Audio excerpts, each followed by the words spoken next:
రైతులను ఏదో ఒక సమస్య పట్టి పీడిస్తూనే ఉంది. ఎల్నినో ప్రభావంతో కాలం కకావికలం చేస్తుంటే మార్కెట్లో వ్యాపారుల మాయాజాలం కారణంగా కనీసం పంటకు అనుకూలమైన ఎరువులు కూడా లభించడం లేదు. పంటలు మొలకెత్తిన 45 రోజుల వ్యవధిలో వేయాల్సిన కీలకమైన డీఏపీ ఎరువుకు కృత్రిమ కొరత ఏర్పడింది. దానికి బదులు భాస్వరం తక్కువ ఉండి ధర ఎక్కువ పలికే కాంప్లెక్స్ ఎరువులను రైతులకు అంటగట్టే ప్రయత్నం జరుగుతోంది. ఆదిలాబాద్ జిల్లాలో జరుగుతున్న మార్కెట్ మాయాజాలంపై మా ప్రతినిధి మణికేశ్వర్ గ్రౌండ్ రిపోర్ట్. ఉమ్మడి ఆదిలాబాద్ జిల్లా పంటల సాగంతా వర్షాధారంపై ఆధారపడే కొనసాగుతుంది. ఈ ఏడాది ఎలినినో ప్రభావం తీవ్రంగా ఉంది. కాలం కలిసిరాక వ్యవసాయ రంగం పూర్తిగా అతలాకుతలమవుతుంది. ఇలాంటి క్లిష్ట సమయంలో కంపెనీలు విత్తన ఎరువుల డీలర్లు కనికరిస్తారంటే అలా కూడా కొనసాగడం లేదు. తాజాగా డీఏపీ ఎరువులను కృత్రిమ కొరత సృష్టించి లక్షల్లో లబ్ధి పొందే ప్రయత్నం జరుగుతుంది.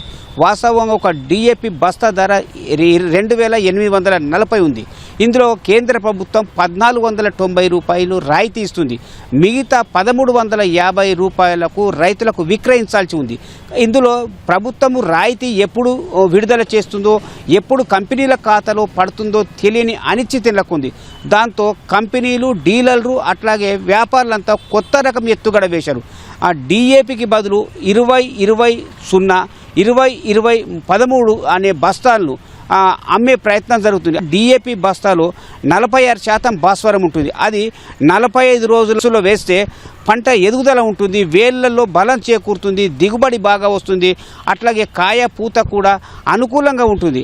45 రోజుల తర్వాత డీఏపీ వేసిన ఉపయోగం లేకుండా పోతుంది.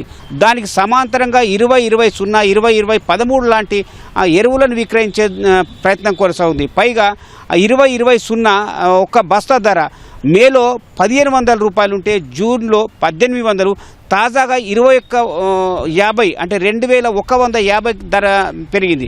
అంటే ప్రతి నెలకు ఈ కాంప్లెక్స్ ఎరువుల ధర పెరుగుతుంది. కానీ 1350కే లభించే డీఏపీ బస్తా మాత్రం కృత్రిమ కొరత కారణంగా ఎక్కడ కనిపించలేదు. ఉమ్మడి ఆదిలాబాద్ జిల్లా వ్యాప్తంగా 17 లక్షల పంట సాగవుతుందనేది వ్యవసాయ శాఖ అంచనా. అందులో 11 లక్షల ఎకరాలలో పత్తి పంట సాగవుతుంది. అంటే ఒక్కొక్క ఎకరాకు ఒక్కొక్క డీఏపీ బస్తాన్ని తీసుకుంటే 50,000 మెట్రిక్ టన్నుల డీఏపీని ఇప్పటికే జిల్లాల వారీగా పంపిణీ చేయాల్సి ఉంది. కానీ ఆదిలాబాదు, మంచిర్యాల, ఆసిఫాబాదు, నిర్మల్ జిల్లాల వారు చూస్తే ఇప్పటి వరకు అనధికారికంగా లెక్కల ప్రకారం కేవలం 12 నుంచి 15,000 మెట్రిక్ టన్నుల డీఏపీ మాత్రమే పంపిణీ జరిగింది. అంటే ఆ వ్యాపారులు, డీలర్లు చేస్తున్న మాయాజాలం ఏంటో అర్థమవుతుంది. ఇదంతా రైతుల పాలిట ఒక శాపంగా మారుతుంది. అసలు డీఏపీని కృత్రిమ కొరత సృష్టించి దానికి బదులుగా కాంప్లెక్స్ ఎరువులు అమ్మకమే లక్షలు సంపాదించడానికి మార్గంగా మారింది. ఇప్పుడు అదే రైతుల పార్టీ సమస్యగా మారింది. మార్కెట్లో డీఏపీ అమ్మకాలలో ఏం జరుగుతుంది, మీకు ఎదురైన అనుభవం ఏంటి? మార్కెట్లో కృత్రిమ కొరత సృష్టించడం జరిగింది.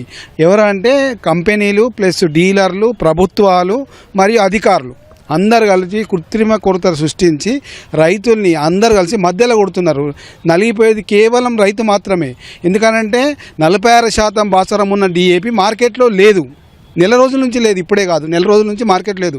ఎక్కడ తిరిగినా దొరకట్లేదు. మిగతా కాంప్లెక్స్ ఎరువులన్నీ అందుబాటులో ఉంటున్నాయి, అవి దొరుకుతున్నాయి. వాటికి విపరీతమైన రేట్లు పెంచిండ్రు. ఎట్లా అంటే ఒక్కొక్క నెలకు 300 రూపాయలు సరాసరి ఒక బస్తా వెనుక 300 రూపాయలు పెంచడం జరిగింది. ఇదే బీజ్ చూస్తే దాంట్లో 20% భాస్వరం ఉన్నది, 46% ఉన్న భాస్వరం ఉన్న డీఏపీ దొరకది మార్కెట్లో. అదే 20% ఉన్నది మార్కెట్లో ఉంటున్నది ఎప్పటికప్పుడు. మరి రేటు కూడా దాన్ని 300 ఎవ్రీ మంత్ పెంచారు. 3 నెలల్లో 3 రేట్లు వచ్చినాయి. మరి ప్రభుత్వ నియంత్రణ ఉన్నదా? అధికారులు అసలు ఉన్నారా? వాళ్ళు ఏం చేస్తున్నారు?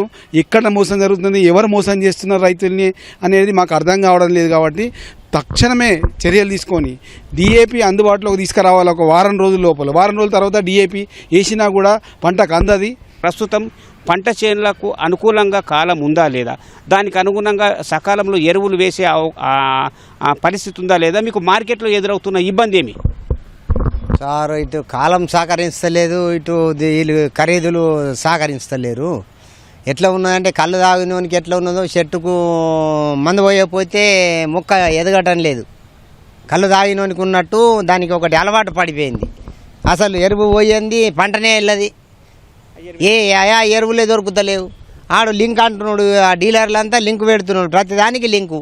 ఒక్కొక్క బస్సు తీసుకోవాలంటే ఇది ఇది 300 ఉంటుంది బాబు ఒక బస్సకు 300 లింకు తీసుకుంటే ఇది మీదికి వెళ్ళేసి కొట్టచ్చు అని దోసుకున్నాడే. వాళ్ళేమో ఏమంటారు, మేము డిస్ట్రిక్ట్ మాల్ అంతా మేము డంప్ చేసినాం కదా, గోదాములలో ఉన్నది మేము ఇస్తాం ఆఫీసర్లు అంటున్నారు. ఎక్కడికి వెళ్ళి వస్తారు, ఏమి ఇస్తారు, ఏం వస్తుంది అనుకునేది ఒకటి, జరిగేది ఒకటి నడుస్తున్నది సార్. ఇది కాలం సహకరించినప్పుడు ఇది ఏం చేయలేరు. అంటే అధికారుల మాటలకు ఇటు క్షేత్రస్థాయిలో నడుస్తున్న సన్నివేశాలకు పొంతన ఉండడం లేదనే మాట ఈ రైతు నుంచి వినిపిస్తుంది. వాస్తవంగా ఆ అధికార యంత్రాంగం ప్రధానంగా వ్యవసాయ శాఖ జిల్లాల వారీగా, మండలాల వారీగా, గ్రామాల వారీగా పంటల వివరాలు సేకరించి దానికి అనుగుణంగా ఎరువులను ముందస్తు ప్రణాళికతోని అందుబాటులో ఉంచాలి. కానీ ఉమ్మడి ఆదిలాబాద్ జిల్లాలో ఎక్కడ ఆ పరిస్థితి కనిపించట్లేదు. మొత్తం మీద ఉమ్మడి ఆదిలాబాద్ జిల్లాలో మొత్తం 50,000 మెట్రిక్ టన్నులు సరఫరా కావాల్సిన డిఏపిలో ఇప్పటి వరకు కేవలం 15,000 మెట్రిక్ టన్నులు కూడా సరఫరా కావడం లేదంటే ఇది కృత్రిమ కొరతదామా లేదా కంపెనీలు డీలర్లు కలిసి చేస్తున్న దోపిడీ వ్యవహారం అందామా అనేది ప్రభుత్వం తేల్చాల్సి ఉంది. ఇది ఇక్కడ ఉమ్మడి జిల్లాకు సంబంధించిన పరిస్థితి. కెమెరామెన్ కిరణ్తో Manikeshwar, ETV news, vote studio.